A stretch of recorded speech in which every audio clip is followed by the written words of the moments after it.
எல்லாருக்கும் வணக்கம். ஆகஸ்ட் 8ஆம் தேதி பட்ஜெட் முடிஞ்ச அப்புறம் முதல் வீக்கெண்டில் தமிழ்நாட்டு பட்ஜெட்டை அனலைஸ் பண்ணலான்னு இருக்கோம். இந்த பட்ஜெட்டை டீட்டெயில்டாக நானும் பிரபஞ்ச சக்கரவர்த்தியும் சாட்டர்டே 8ஆம் தேதி அன்னைக்கு அனலைஸ் பண்ணலான்னு இருக்கோம். கார்த்தால இவெண்ட் இருக்கும். மார்க்கெட்டில் லேட்டஸ்ட் என்ன இன்சைட்ஸ் இருக்குங்கிறதையும் பார்த்துட்டு அப்படியே என்னோட ஃப்ரீ மணி புக்கையும் டிஸ்கஸ் பண்ணலான்னு இருக்கோம். இவெண்ட் ஃப்ரீ கீழே இருக்கிற லிங்கை கிளிக் பண்ணி டிக்கெட் ரிசர்வ் பண்ணிக்கோங்க.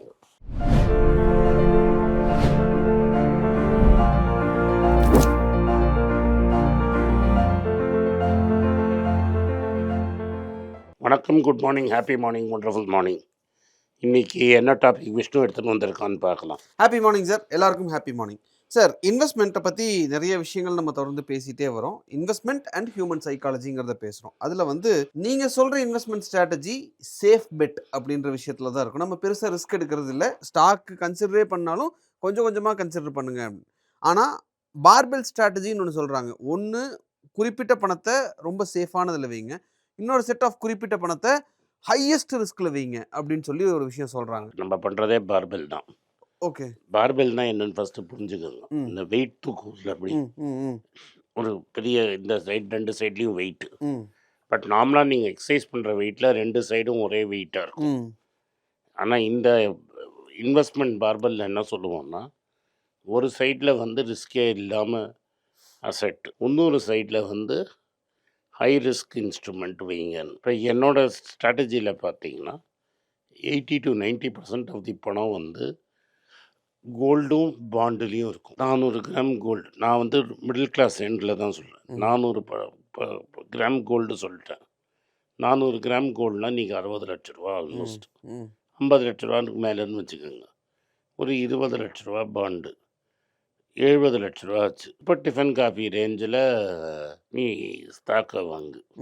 அதுவுமே சேஃப் பெட்டு தானே சார்? அது சேஃப் பெட்டே கிடையாது. Investment stock can go to zero. நான் செலக்ட் பண்ணுறது லார்ஜ் கேப், ரிஸ்கே எடுக்காத ஒரு large cap stock. That is end. But equities as an asset class ஒரு risk. Equities as an asset class risk.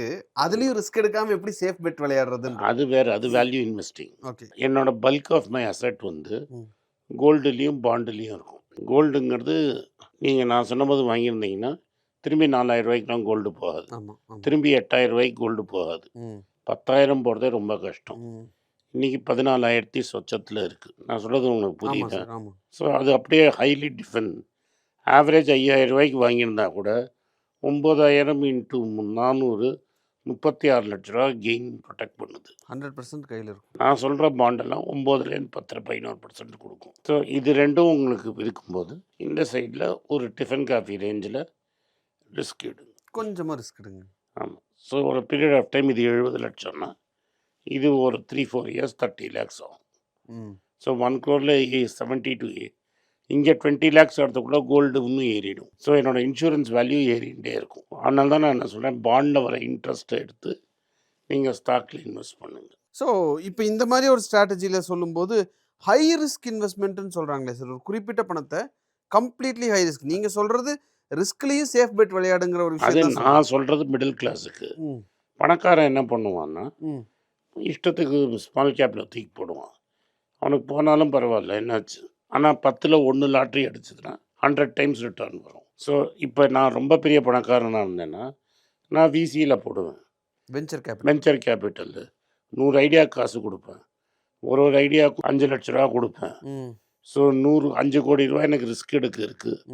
90 crores 70 crores என்கிட்ட safe அசெட்டில் இருக்குது. ஈக்விட்டியில் 5 கோடி தூக்கி போடுற மாதிரி என்கிட்ட காசு இருக்குது.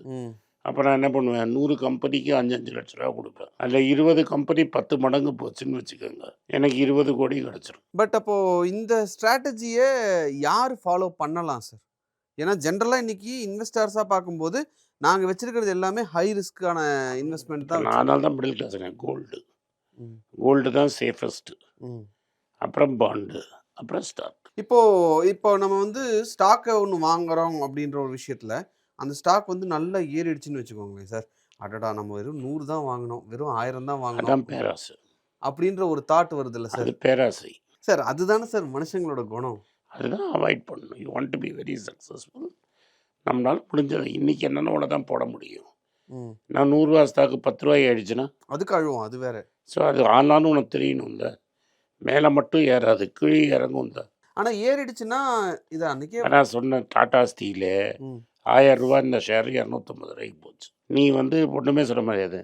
ஐடிசி வந்து 27% குறைஞ்சது. ம் ப்ராஃபிட் 27% டிக்ளைன் ஆக்சுவலாக. ம் ஆனால் ஸ்டாக் ஏறிது. ஸோ நீ ஒன்றுமே வந்து ப்ரெடிக்ட் பண்ண முடியாது. ஸோ ஷார்ட் டேர்மில் அது வந்து ஓட்டிங் மிஷின் மாதிரி. லாங் டேர்மில் தான் அது வேயிங் ஸ்கேல். கோரஸ் ஃபெயில் ஆகிடும் தெரிஞ்சுன்னு டாட்டா எடுப்பார் டிசிஷனு. ஸோ 75% வேல்யூ ஈரோடு ஆயிடுச்சு. ம் 1000 ரூபா இருந்த கம்பெனி 250 வந்துருச்சு. அப்புறம் இப்போ அந்த மாதிரி தப்பான ஒரு டெசிஷன் எடுக்கும்போது மனசு வருத்தப்படுறதுங்கிறது நார்மல் சார். அதுக்கு தான் பிஹேவியரல் சயின்ஸ் என்ன சொல்கிறாங்கன்னா, ம் ஒரு என்னோட புஸ்தகத்தில் லேட்டஸ்ட் புஸ்தகத்தில் சொல்லியிருக்கேன். தட் இஸ் நீ 250 லாஸ் பண்ணேன்னா 500 சம்பாதிச்சா தான் உனக்கு அந்த லாபம், அதுக்கு ஈக்குவல் ஹாப்பினஸ் கிடைக்கும். ஸோ என் loss is twice as painful as happiness. அதனால தான் இந்த லாஸ் அவாய்ட் பண்ணுங்கன்னு நான் சொல்கிறேன். ஏன்னா ஒரு வாட்டி கை சுட்டுக்கிட்டிங்கன்னா திரும்பி ஈக்விட்டிக்கு வரவே மாட்டேங்க. நிறைய பேர் அந்த ஒரு மைண்ட் செட் தான் ஆமா, சார். ஒரு நிறைய பேர் எஃப்என்டோல காசை விட்டவங்க ஸ்டாக் மார்க்கெட்டே சரியில்லை அப்படின்னு சொல்றாங்க. உனக்கு அதான் நான் சொல்கிறேன். அதனால தான் இந்த பார்பலில் இவ்வளோ டிஃபென்சிவாக நான் பேசுகிறேன். நான் ஏன் ஸ்மால் கேப் பேசுறது இல்லைன்னா, நான் ஒரு ஸ்மால் கேப் சொல்லிவிட்டு நான் ஒரு 1000 ஷேர் வாங்கினேன்னு வச்சுக்க, நான் சொன்னோடனே அது 40 போயிடும். ம் அப்போ நான் விற்றேன்னா எனக்கு 30 × 1000 30,000 ஷேர் 30,000 ரூபா அடிச்சிடுவேன். ஆனால் திரும்பி அது 10 வந்தால் அவங்க அது என்ன ஆகும்? அதனால பேசவே கூடாது. இப்போ இந்த ஒரு மென்டாலிட்டி இருக்குல்ல சார், நம்ம வந்து ஒரு ஸ்டாக்கை வாங்குறது, இப்போ நிறைய பேர் பார்த்தோம்னா ஸ்டாக் மார்க்கெட்டே ரொம்ப சூதாட்டம் அப்படின்லாம் சொல்றது எல்லாமே, காசை விட்டுட்டேன் நான் இனிமேல் வரமாட்டேன்னு சொல்றது எல்லாமே இந்த எஃப்என்டோ கேம் விளையாடுறவங்க தான் பெருசாக எஃப்என்டோ தப்பான ஸ்டாக்கை வாங்குறது இது எல்லாமே காரணம். ஸோ அந்த மாதிரி இல்லாமல் ஸ்டாக் மார்க்கெட்டுக்குள்ளே வரும்போது ஆக்சுவலாக என்ன மைண்ட் செட்டில் வரணும்? ஃபஸ்ட்டு நீங்கள் நல்லா சேஃபாக இருக்கணும். ஸ்டாக் மார்க்கெட்டில் எனக்கு பணம் போனால் அது 0 ஆனாலும் எனக்கு கவலை இல்லைன்னு வரணும். நீங்கள் டெய்லி சம்பாதிக்கிறதுக்கு ஸ்டாக் மார்க்கெட்டில் சம்பாதிக்க முடியாது. இதை கன்சிஸ்டண்ட்டாக உனக்கு 9 வருஷமாக சொல்கிறேன். You cannot earn money in the stock market consistently and daily. You can create long term wealth. அதாவது தினம் சாப்பாட்டுக்கு நீங்கள் ஸ்டாக் மார்க்கெட்லேருந்து சம்பாதிக்க முடியாது. இப்போ உன் பையன் படிப்புக்கு இன்றைக்கி ஸ்டாக் மார்க்கெட்டில் போட்டால் அன்றைக்கி விற்றவனை காலேஜுக்கு அனுப்பலாம். பட் மாதம் ஸ்கூல் ஃபீஸ் கட்டுறதுக்கு அதை யூஸ் பண்ண முடியாது. அந்த புரிதல் இல்லாதனால தான் ப்ராப்ளம். Okay sir, fine. ஆனால் இன்னைக்கு நிறைய பேர் ஸ்டாக் மார்க்கெட்டில் இன்னைக்கு நான் ஒரு 10,000 ரூபா போட்டால் எனக்கு அதுலேருந்து ஒரு 10% இப்போல்லாம் ஆன்லைன் வந்துருச்சுப்பா. அப்போல்லாம் புரோக்கர் ஆஃபீஸுக்கு சாப்பாடு கட்டின்னு போவாங்க. புரோக்கர் ஆஃபீஸில் நீ டீ கொடுப்பான்.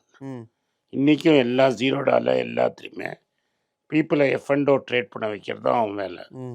ஏன்னா மார்ஜினை குறைச்சிட்டான். ரைட்டாக 0.25 0.5 ஃப்ரீன்னு. நான் டெலிவர் பண்ணி பிஸ்னஸ் பண்ணோன்னா 0 காஸ்ட்டில் பண்ண முடியாது. ஸோ நான் கொஞ்சம் கொஞ்சமாக தான் வாங்கணும். நான் ஃப்ளாட்டாக 20 ரூபாய்க்கு ஒரு ட்ரேடு போடுவேன்னா நீ வாங்கறச்சே 100 ஷேர் தான் வாங்கணும். Okay sir. ஸோ ஸ்டாக் மார்க்கெட்டுக்குள்ளே வர்றவங்களுடைய மைண்ட் செட் ஆக்சுவலாக எப்படி இருக்கணும் அப்படிங்கிறது ரொம்ப தெளிவாக சொன்னீங்க. நன்றி சார். நன்றி, வணக்கம். இந்த வீடியோ உங்களுக்கு பிடிச்சிருந்தா இந்த வீடியோ லைக் பண்ணுங்கள், எங்கள் சேனல் சப்ஸ்கிரைப் பண்ணுங்கள், பெல் நோட்டிஃபிகேஷன் தட்டுங்க.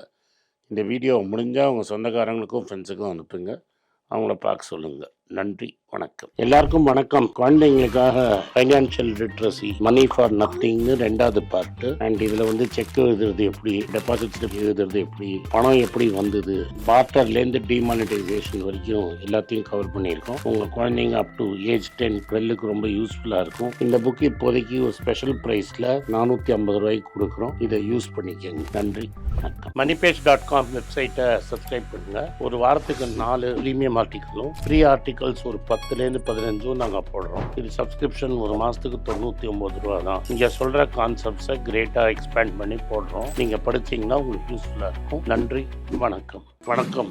குழந்தைங்களுக்காக ஒரு புஸ்தகம் லான்ச் பண்ணோம். அது ரொம்ப சக்ஸஸ்ஃபுல்லாக இருக்குது. யாருக்கெல்லாம் அந்த புஸ்தகம் வேணுமோ எங்கள் டீமுக்கு கான்டாக்ட் பண்ணுங்கள். கீழே இருக்கிற நம்பர்லேயும் வெப்சைட்லேயும் கான்டாக்ட் பண்ணிங்கன்னா உங்களுக்கு அந்த புஸ்தகத்தை நீங்கள் வாங்கிக்கலாம். மற்ற எங்கள் புஸ்தகமும் அவைலபிள். எங்கள் வெப்சைட் மூலமாகவும் வாங்கலாம். கீழே இருக்கிற வாட்ஸ்அப் நம்பர்லேயும் மெசேஜ் அனுப்பலாம். நன்றி, வணக்கம்.